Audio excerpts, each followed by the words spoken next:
So let's get back to Genesis, because Yes. I didn't want to miss that verse, because that verse is misused, I believe. Yes. But it's interpreted that Yes. way. So we kind of hit that a little bit as a good pretext. But let's go back to Genesis, because everybody's together building, men and women, and then somehow it all falls apart. Yes. Do you want to push play? And Is that what's next? Okay. I think it might be what's coming. I'm so glad you're here. The way mankind was created, and the way in which sin entered the world.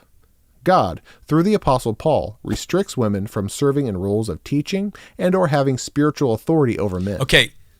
This precludes women from serving as pastors over men, which definitely includes preaching to them, teaching them publicly, so we need to and exercising. Pause. I'm sorry. I thought they talked about. Yeah, so that's okay. We're watching this together on the fly, just interacting. It's all good. So, okay, in the same vein, let's go back and let's cover where it all fell apart first. Okay. Because we want to go back to creation. Yes. And then we want to pick it up. So creation happens. Yes. I think everyone agrees. I shouldn't say everyone. That's a generalization. That wouldn't be everyone true. At this table Everyone agrees. at this table and those in this room agree. You agree? You agree? Yeah. That so far we're 100%. God's design was for men and women to lead, guard, guide the garden as his representatives here on earth. Right? Okay. Face-to-face So relationship. So enter the fall. Right. Dun, dun, dun. Yeah. Right. Fall of man, Mm-hmm. which obviously brings with it a number of curses. Yes. You're going to work hard on the ground to produce. Work is no longer going to be fun and easy. Mm-hmm. You're gonna struggle by the sweat of your brow, right? That's part of man's. You're gonna be separated from this garden, right? Yes. And then it comes to women and men, and it says, actually, I think I have it. I'll just read to you. In Genesis 3, it says, to the woman, he said, I will surely multiply your pain in childbearing. Stinks to be you, right? Apparently, it didn't hurt before that, right? Well, nobody knows. Nobody knows. I mean, we don't know if she had kids before that or if she had kids before that, but who knows? In pain, you shall bring forth children. I can attest to that. Yes. So that curse happened. Yes. Yeah. Yes. Your desire shall be contrary to your husband, but he shall rule over you. So there is the banging of heads between men and women about control.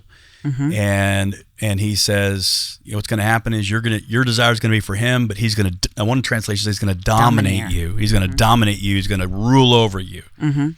And so this is where many people take the concept of the subjugation of women as to be, this is how we're living. Right.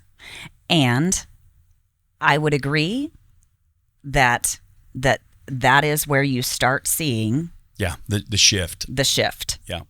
However, right on. We've got to get to a really important point, which is enter Jesus into the world. God sends him for what purpose? The redemption of all mankind. To reverse the curse. And to reverse the curse. So is this sin, death, and the grave. Is the subjugation of women part of the curse? Well, part of the curse was going to be sickness, separation from God. And we would say, Jesus, by my stripes you're healed. By his stripes you're healed. He reversed that to say there's healing now available.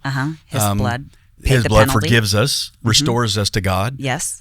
We would say, there's still pain in childbirth. You know what I mean? Work is still hard. Work is still hard. Yes. And so some of this is descriptive of what it's going to continue to be like. Correct. But not prescriptive in terms of what God intended or desired. Correct. So the big question about Genesis is the subjugation of women to men God's design, or is it a product of the fall?